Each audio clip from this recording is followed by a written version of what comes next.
হ্যাঁ, junior homeo চিকিৎসক বন্ধুরা, দেখো একটি কেস, মেয়েটির সব টিউমার, মাথায় একটা সব টিউমার আছে আর পিঠের পিছন দিকেও একটা বড় সব টিউমার আছে। দুটো টিউমারের জন্য আপনি নিয়ে এসছেন, ওর মা দুটো বড় টিউমারের জন্য নিয়ে এসছে। তো টিউমার মানে আমাদের সাইকোটিক ম্যানিফেস্টেশন হয়, কিন্তু ওর সিমটম করেসপন্ড করছে হট পেশেন্ট, বেদিং অ্যাভারশন, ও চান করতে চায় না, ও মিষ্টি খেতে ভালোবাসে, ডিজায়ার সুইটস, ইন্ডোলেন্স, কাজকর্মে খুব একটা মনোভাব নেই। All this symptoms and this physical makeup, lean, thin and emaciated, stoop shoulder indicates sulfur.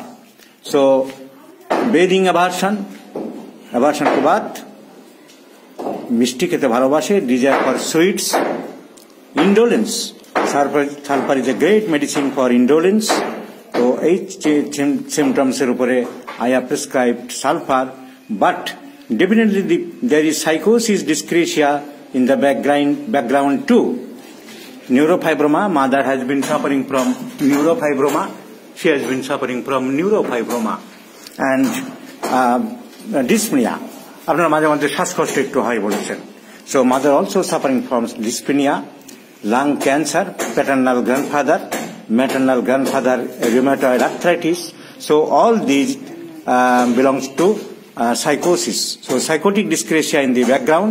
Presently আমি যে সিমটম পেয়েছি তার উপরে আমি অ্যান্টিসোরিক সালফার প্রেসক্রিপশন করব। Thuja maybe think up letter on. তো ডাক্তারদের শেখানোর জন্য এই ভিডিওটা করলাম। ও গরম বেশি বলেছেন, গরমটা বেশি। ও মিষ্টি পছন্দ করে বলেছেন, মিষ্টি পছন্দ করে, আর ট্যাঙ্গি ফুড মানে একটু টক ঝাল স্পাইসি ফুড একটু ভালোবাসে, আর চান করতে খুব একটা পছন্দ করে না, অ্যাভারশন টু বাথ, আর কাজকর্ম খুব করে না, একটু কুঁড়ে টাইপের মেয়ে, indolence. So all symptoms go in favor of sulfur. তো ডাক্তারদের শেখানোর জন্য আপনার পারমিশন নিয়ে ভিডিওটা করলাম। আপনাকে অসংখ্য ধন্যবাদ জানাই।